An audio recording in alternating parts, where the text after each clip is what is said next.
খৈৰাবাৰীত Dekargaon Guwahati rail stoppage শুভাৰম্ভ হোৱাত ৰাইজ উৎফুল্লিত। সুদীৰ্ঘ দিন ধৰি বৃহত্তৰ খৈৰাবাৰী নাগৰিক মঞ্চই খৈৰাবাৰীত পৰ্যাপ্ত ৰেল ষ্টপেজ বিচাৰি আন্দোলন আৰু নেৰানেপেৰাভাৱে যোগাযোগ কৰি অহাৰ অন্তত আজি খৈৰাবাৰীত আনুষ্ঠানিকভাৱে ফ্লেগ অফ কৰিলে বিজেপিৰ খালিংদুৱাৰ সমষ্টিৰ পাৰিষদ অৰ্জুন দৈমাৰী, EM লোমচাও দৈমাৰী, নাগৰিক মঞ্চৰ সভাপতি প্ৰীতিশ ৰঞ্জন দেৱ, সম্পাদক দীপেন ডেকা, খৈৰাবাৰী ৰেল ষ্টেচনৰ অধীক্ষক ৰূপনকন শৰ্মা, ৰঙিয়া জংচনৰ commercial inspector Biswajit Biswas, Khairabari rail coordinator Khagen Narzary, railway RPFৰ পৰিদৰ্শক বিপুল শৰণীয়া আদিয়ে আজি নাগৰিক মঞ্চই ষ্টপেজ দিয়াৰ বাবে ৰেল কৰ্তৃপক্ষ আৰু মুখ্যমন্ত্ৰীক ধন্যবাদ জনাই এখন প্ৰশংসা পত্ৰ বাণিজ্যিক ৰেল পৰিদৰ্শক বিশ্বজিৎ বিশ্বাসক প্ৰদান কৰা হয়। ৰাইজে নতুন ৰেলৰ ষ্টপেজ লাভ কৰাত যাত্ৰী ৰাইজ উৎফুল্লিত হয়। North east live today, Khoirabari.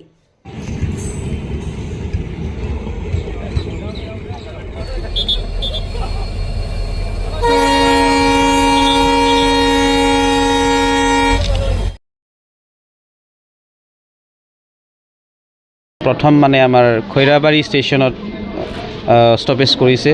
তাৰ বাবে মই বিশেষকৈ আমি BTC প্ৰশাসন, আমাৰ হাগ্ৰা মহিল ডাঙৰীয়া লগতে আমাৰ দৰং ওদালগুৰি সমষ্টিৰ সন্মানীয় MP দিলীপ শইকীয়া ডাঙৰীয়াক মই ধন্যবাদ জনাইছোঁ। তেখেতে পাৰ্লিয়ামেণ্টত এই উত্থাপন কৰাৰ কাৰণে আমাৰ খৈৰাবাৰী ৰাইজে এই ষ্টেচনৰ ট্ৰেইনটো ষ্টপেজটো পাবলৈ সক্ষম হৈছে। সেইটোৰ দ্বাৰা আমাৰ এই অঞ্চলত বহুত উপকৃত হ'ব। আমাৰ যেনেকৈ ভেৰগাঁও, ডিমাকুচি বা উত্তৰ অঞ্চলত যিমানখিনি আমাৰ ৰাইজ আছে ইজিলি অহা যোৱা কৰাত সুবিধা হ'ব। আৰু ট্ৰেইনটো এটা আমাৰ বহুত জাৰ্ণি কৰাত বহুত ভাল, ছেফটি হয় আৰু টাইমত গৈ পাওঁ। যিহেতু আমাৰ এই অঞ্চলৰ ষ্টপেজ নাছিল, যাৰ বাবে বহুত দূৰলৈ যাব লগা হৈছিল। গড়েশ্বৰ নহ'লে টংলা, কেতিয়াবা আহোঁতে গাড়ী নাপায়, অসুবিধা হয়, লেট আহিলে আহি নাপায়, যাৰ বাবে আজি খুব ভাল দিন খৈৰাবাৰী অঞ্চলৰ বাবে, খৈৰাবাৰী ৰাইজৰ বাবে। সেইটো মই নিজকে আহি ভাগ লৈ গৌৰৱ অনুভৱ কৰিছোঁ। লাহে লাহে আকৌ অলপ আগত আমাৰ লোমচাও ডাঙৰীয়া, আমাৰ স্থানীয় MCLA তেখেতেও ক'লে দুটামান আৰু কৰিব লগা আছে। লাহে লাহে মই আশা কৰিছোঁ হৈ। কি ক'ব আজি এটা ভাল দিন খৈৰাবাৰীবাসীৰ কাৰণে? ধন্যবাদ থাকিল।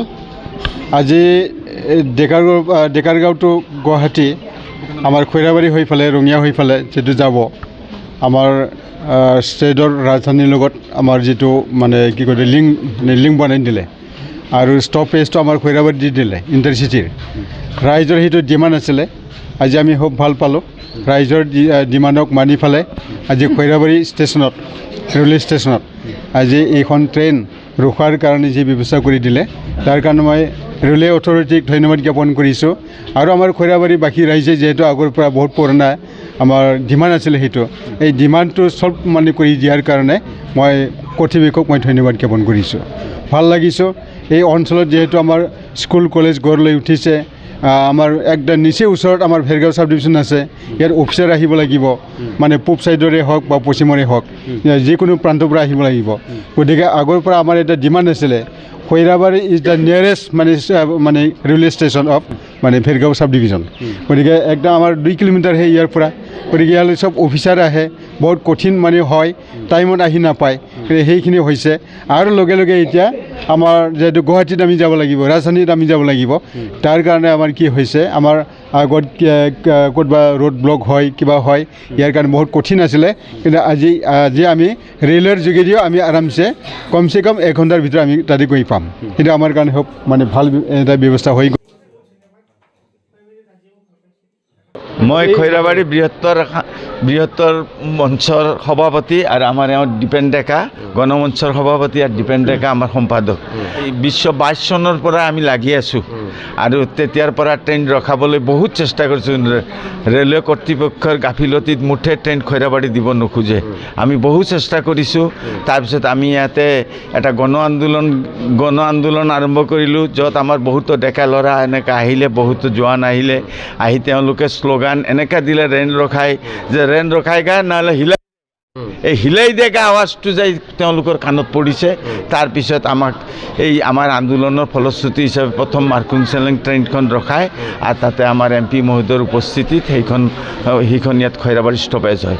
তাৰপিছত আমি সুদীৰ্ঘকাল MP, MLA আমাৰ মিনিস্টাৰ MP MLA আমাৰ স্পিকাৰ সবকে বাৰবাৰ অনুৰোধ কৰিছোঁ কিন্তু কোনো কাম হোৱা নাছিল আমি বহুত মেমৰেণ্ডাম দিছোঁ বহুত কষ্ট কৰিছোঁ মুঠে নহয় CM মহোদয়ক লগ কৰিলোঁ আমাৰ গণমঞ্চৰ পৰা এই গণমঞ্চৰ পৰা লগ ধৰাত CMয়ে আমাক কথা দিলে যে হয় আপোনালোকক মই প্ৰথমতে ইণ্টাৰচিটি দিম পিছত বাকী আমি কথা দিলোঁ যে আমাক লাচিত আৰু কামৰূপ লাগিবই আমি হেডকোৱাৰ্টাৰ যাৰ কাৰণে তেওঁ কৈছে পৰ্যায়ক্ৰমে গোটেইখিনি দিম মই ভাবোঁ আমাৰ মাননীয় মুখ্যমন্ত্ৰীয়ে যি কথা দিয়ে কথা ৰাখিবই আৰু তেখেতে আমাৰ এই ট্ৰেইনখন ৰখাই দিয়াৰ কাৰণে তেখেতক আমাৰ গণমঞ্চৰ তৰফৰ পৰা আমি আমাৰ সহস্ৰ অভিনন্দন জ্ঞাপন কৰিলোঁ লগতে ৰেল কৰ্তৃপক্ষৰ আধিকাৰিকসকলকো মই মোৰ তৰফৰ পৰা ধন্যবাদ জ্ঞাপন কৰিলোঁ লগতে ইয়াত আজি উপস্থিত সকলো ৰাইজ তথা সকলো অধিকাৰীসকলক যাত্ৰীসকলক মই মোৰ আন্তৰিক শুভকামনা জনাই আজি বৰ আনন্দৰ দিন আমাৰ যোৱা ক'ভিডৰ পৰা আমাৰ চলি থকা ট্ৰেইনখিনি বন্ধ হৈ আছিল তে আমাৰ ৰাইজে বহুত ভুগিল এইটোৰ কাৰণে আৰু যাৰ কাৰণে নাগৰিক মঞ্চৰ উদ্যোগত আমি বহু ৰাইজ ইয়াত গোট খাই খুৱাই পেলাই আমি আন্দোলন কৰিব লগা হৈছিল তাৰপিছত আমাৰ যেতিয়া চৰকাৰ গঠন কেন্দ্ৰত তেতিয়া আমাক এখন কমিটি বনাই দিলে ইয়াত 5জনীয়া কমিটি আছে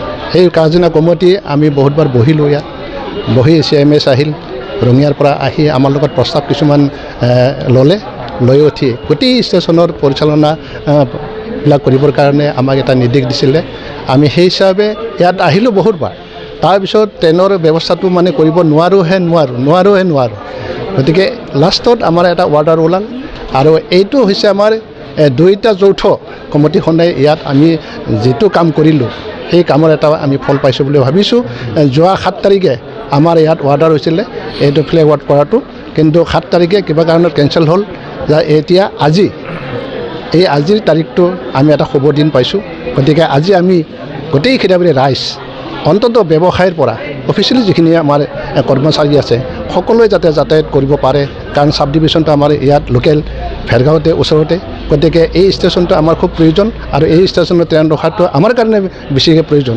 গতিকে ইয়াত আমি সকলোৱে সহযোগ কৰিছোঁ আৰু সকলোৰে সহযোগতে এই ট্ৰেইনখিনি আমি পাব সক্ষম হৈছোঁ আৰু এতিয়া আমাৰ প্ৰয়োজন আছে 2-3খন আমাৰ ট্ৰেইন প্ৰয়োজন আছে সেইটো আমি লাহেৰে গোটেইখিনি আলোচনা কৰি পেলাই আমি ব্যৱস্থা কৰাৰ কাৰণে য'ত আমি যাব লাগে সাংসদক ক'ব লাগে কোনোবা মিনিষ্টাৰক ক'ব লাগে তাৰ কাৰণে আমি নাগৰিক মঞ্চ আৰু আমাৰ ষ্টেচন যিখন কমিটি আছে সেই কমিটি দুটাই দি মিলি আমি আগবাঢ়ি যাম বুলি আমি আশা কৰিছোঁ